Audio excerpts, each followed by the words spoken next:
Okay,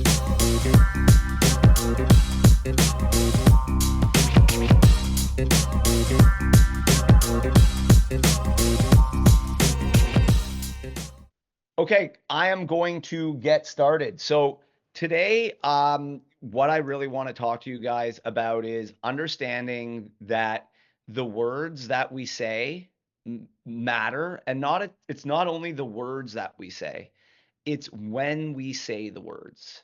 So a lot of people who I've worked with have taken other courses, read the book, which is amazing. I recommend everyone Exactly What to Say for Real Estate Agents by Phil Jones and Chris Smith. Chris Smith is one of the founders of Curator. He's not actually a realtor, but he's a real estate marketing genius. He wrote the book, The Conversion Code. That's another book I recommend if you've never read The Conversion Code. Definitely those two books, Exactly What to Say for Real Estate Agents by Phil Jones and Chris Smith, and then The Conversion Code by Chris Smith. Two awesome books that every real estate agent should read.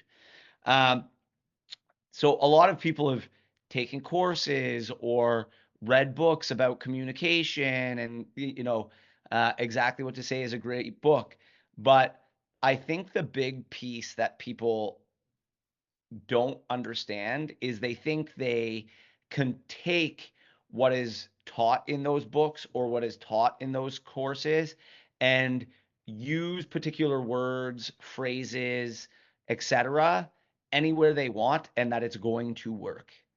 And that is a huge misconception because the problem is when we say the words and how we say them also matters. And so the first piece that I think a lot of agents miss, and today I'm going to be talking about real estate based conversations or first time conversations in networking as the main basis for this topic, is what the goal is of the conversation. Okay. So, what the goal is of the conversation, and then understanding that every conversation has different phases. Okay. And understanding what the goal of each phase of the conversation is, right? Because if we don't understand what the goal of each phase of the conversation is, we don't know what types of words or what types of phrases, what types of language we should be using in each particular phase. Okay. So when I think about a real estate conversation, it has, you know, really three, maybe you could break it into four phases. Let's break it into four. Okay. Uh, you're going to have your introduction of the conversation phase, right? And that's phase one, is your introduction of the conversation phase. And in the introduction, my goal is number one, twofold. Is number one, to open people up and make them open to conversation. So the goal is to lower sales resistance if they know you're a salesperson. But even if you're just in a natural conversation with another human being that you're meeting for the first time, it's to make them feel comfortable, right? It's to make them relaxed in the conversation and know that this is going to be an easy conversation to have, right? So that's the first goal of the introduction phase, is trying to lower sales resistance or have somebody feel comfortable being in conversation with you. Okay. Um, and then the second piece of the goal there is to build rapport and to build authority, right? So I want to build some rapport. If this is not a sales conversation, you don't have to worry about the authority piece, but you should be worried about the rapport piece, right? So the overall goal of the introduction is to make people feel comfortable so that they are open to continuing a conversation with you. Okay. That's what I want to focus on in the introduction. Second piece is what I like to call the body, and the goal in the body is to do two things, is to gather information. Okay. Really to gather as much information as possible, as well as continue to build authority and trust. So there's really two types of authority that I want you to think about here. So in the introduction, we want it to be authority from a standpoint that it's quick pieces of authority so that they want to talk to you or think you're worth talking to. Then the second, like it's like a validation type of authority, like validating yourself in some way. That happens in the introduction. You don't want to be doing that in the body of the call. And this is where people make the big mistake is they still hammer home for validation authority. And the problem with when you're going for validation authority, this is when we like get into that like information vomiting all over people and just like giving them information so that we feel like we're building authority, but it may not even be information that's important to them or that they want. When I want to build authority in the body, it's value-based authority, if that makes sense. So value-based authority is different than validation based authority. Value based versus validation. It's two V's, I know. Um, and in the introduction of the conversation, the validation piece, authority piece, is very simple, guys. And I want to talk about that first because I think this is where we make a big mistake. And it's really quite simple. If you walk into a doctor's office, do you ask the doctor to prove themselves to you? Do you get does a doctor spit out a bunch of information at you to show that they're an authority? No. What makes them an authority? What makes them an authority is that they're a doctor specializing in what it is exactly you're looking for help with. And so in the introduction, when I'm trying to validate authority, that's all I'm doing. I'm saying I'm a realtor that specializes in the certain ad type or type of real estate that I know they're looking for from the information that I already have. Okay. That's all you need to do. You are now an authority. Then my value based authority that I'm doing during the body of the call is then based off of the information gathering that I do in the first section of the body of the call. So that's the first big difference where I see a lot of realtors make mistakes that I want to see you guys stop doing is understanding validation authority, which is quite easy to do, versus value-based authority, which can be a little bit harder. Um, so I think this is like a big thing that you guys need to understand is that difference between validation authority, which you can just do by stating that you are a professional, you are an expert. It's what a doctor does. A doctor doesn't tell you everything he knows about being a doctor. It would confuse you. It would make you feel overwhelmed, right? And that's what we're doing when we do this, when we try to build authority in an intro and we just give them this verbal diarrhea about everything we know. Okay.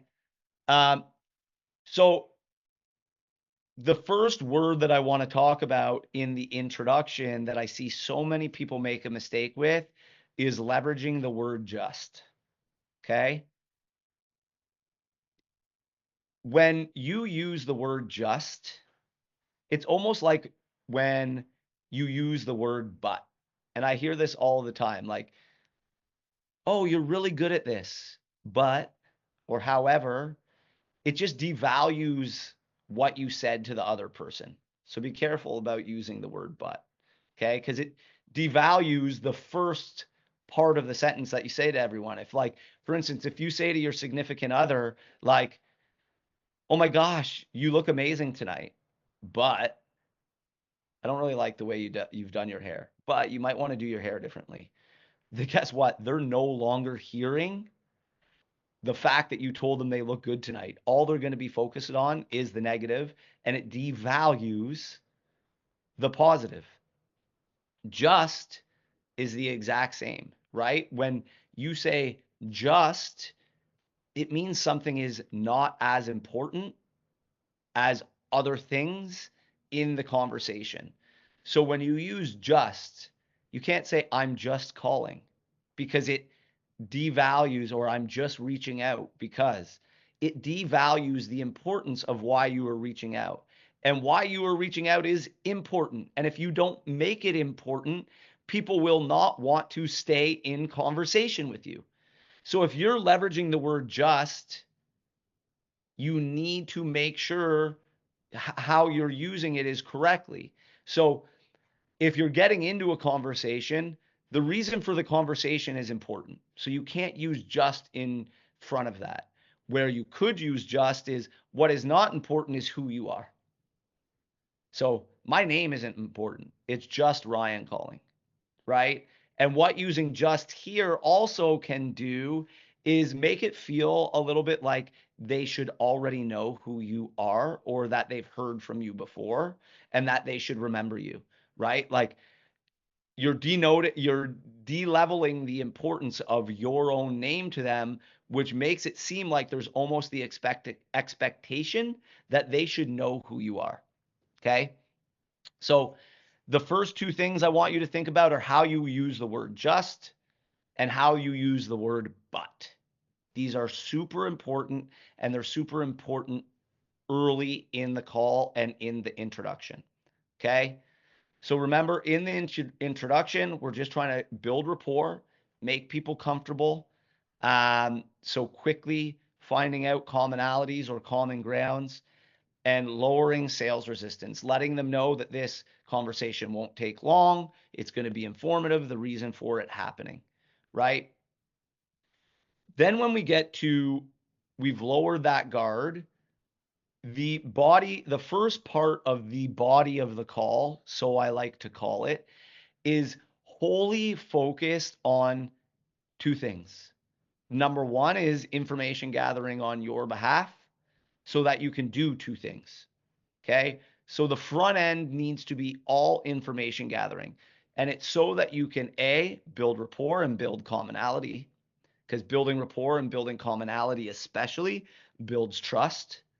And then B, as I already told you, to build value based authority, right?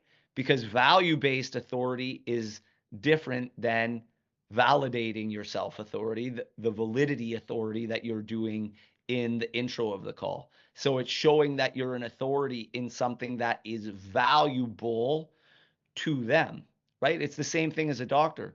A doctor may start telling you about their experience, about the type of things that they do and can do for you once there's a prognosis, to tell you, and they understand your condition, to be able to tell you how they're going to help you, because now it's valuable to you.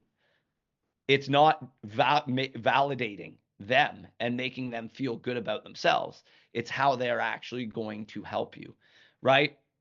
So I'm information gathering in the start of the body call. I want to know as much about the other person, whatever type of conversation you're having.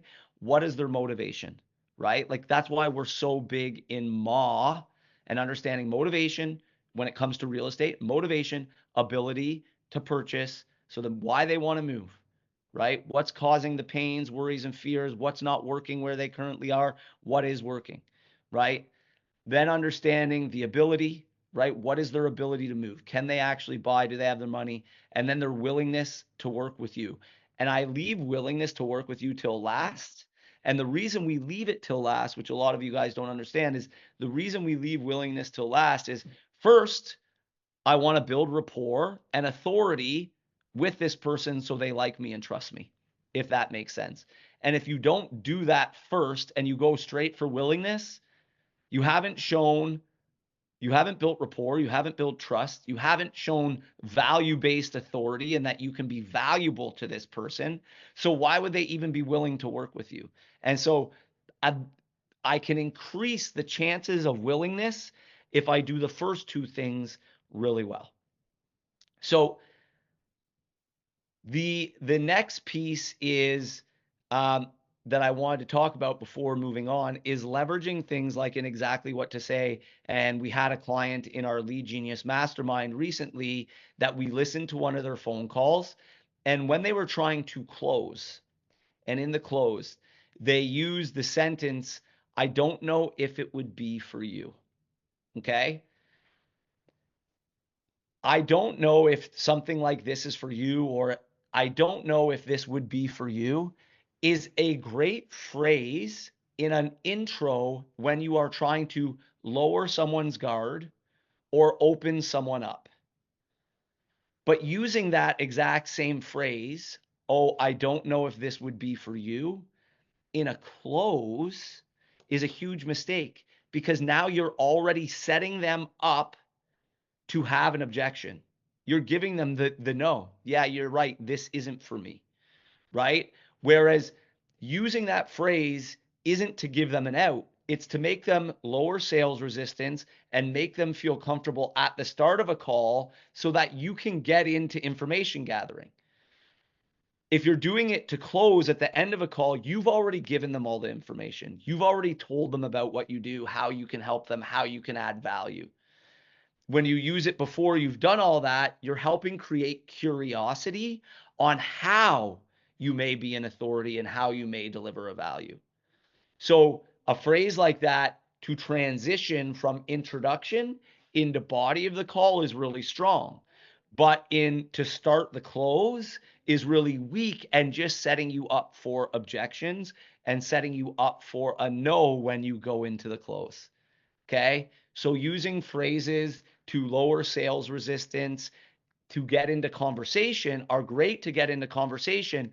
But if you use them to start a close, will actually become a hindrance and stop and give them an objection or a reason to say no to you in the close, which we don't want to do. You're working against yourself.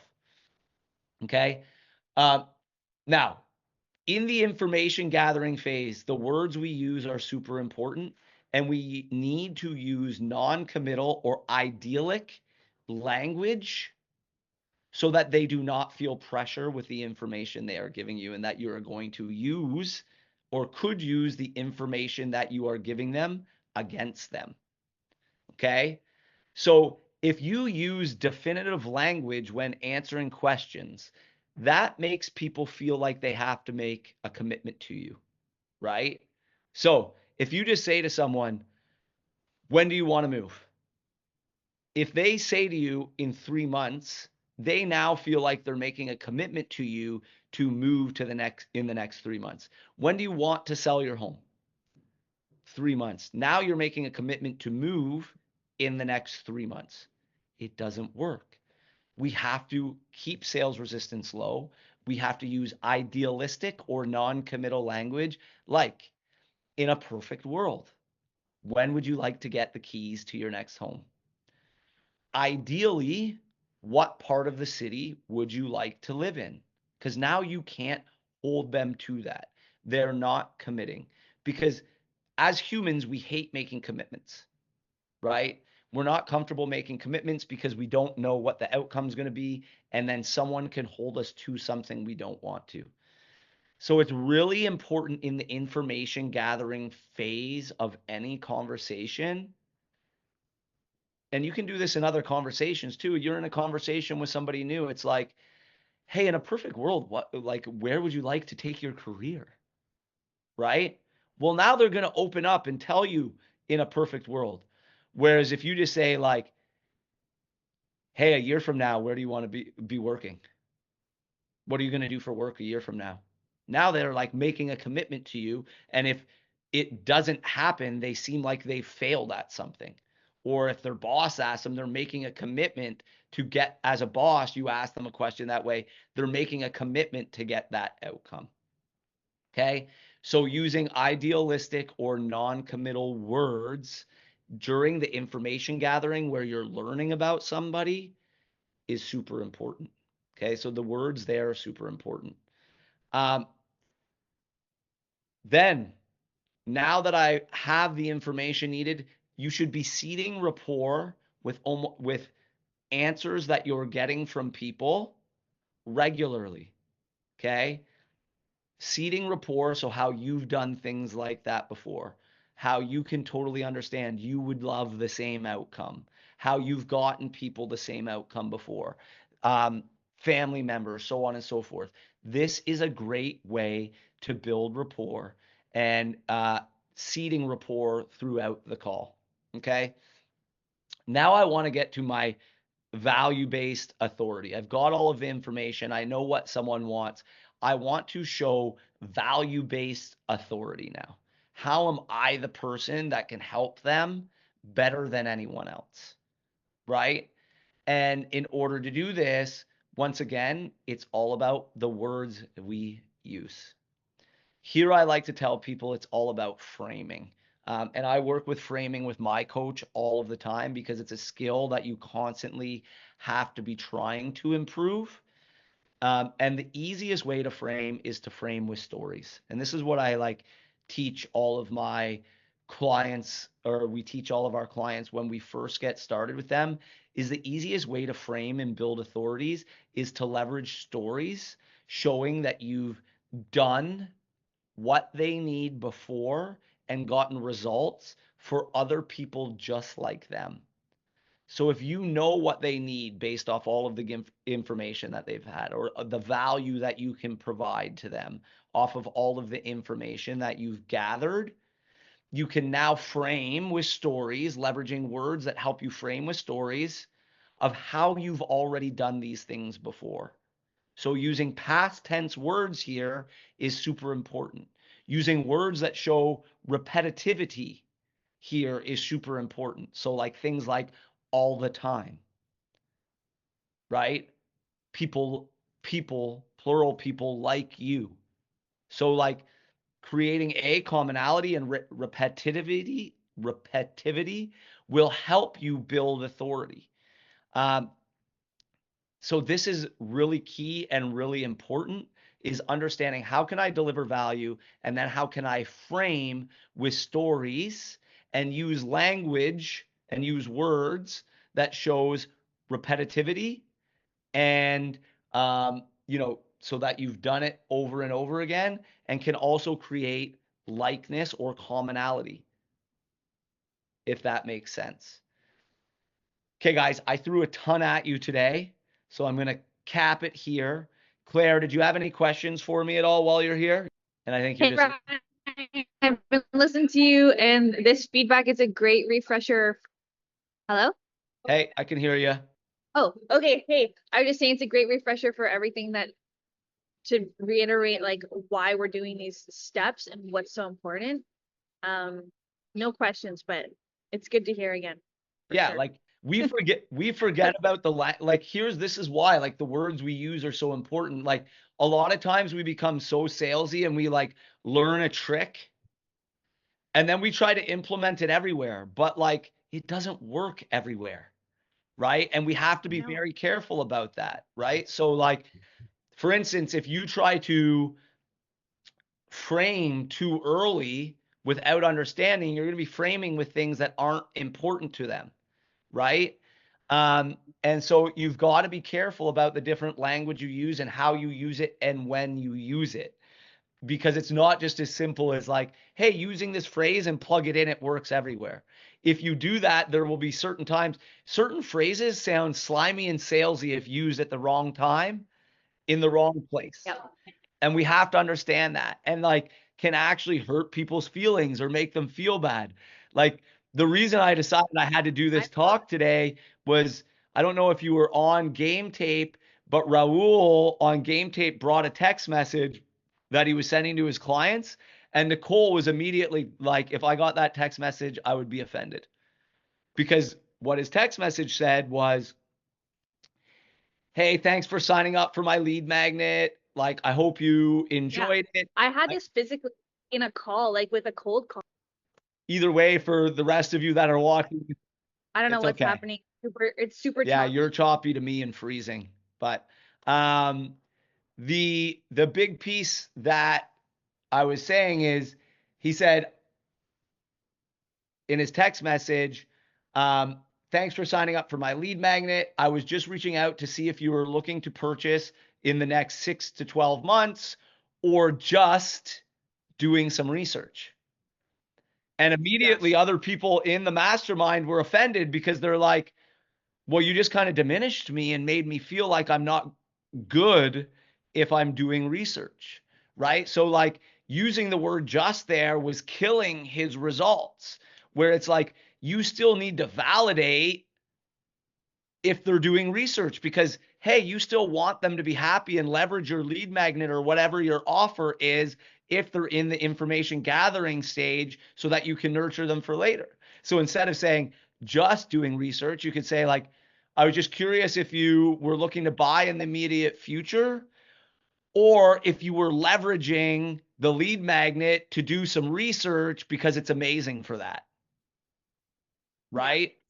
And I found that with my cold call, Ryan, like today was a perfect example. I'm gonna bring it to game tape. Yeah. But this lady had a call with me and I was just about to introduce myself and she got so upset with me that I didn't say my name before asking her like, "Hey, did you receive a copy of what you were looking for?" And I Yeah. realized I sounded like a robot in a way, but then I recovered and it was she kind of booked a call with me regardless, but the fact that I owned it and then I remembered get off script. Like you're talking to a real person who really wants to talk about real estate with you. Like stop following script. There needs to be like a stop button for a A hundred second. percent. 100%. Yep. Awesome. Well, I got to wrap because I got another call. Hopefully today was helpful. The recording will be in school. And we will see you guys soon. Thank you. Bye.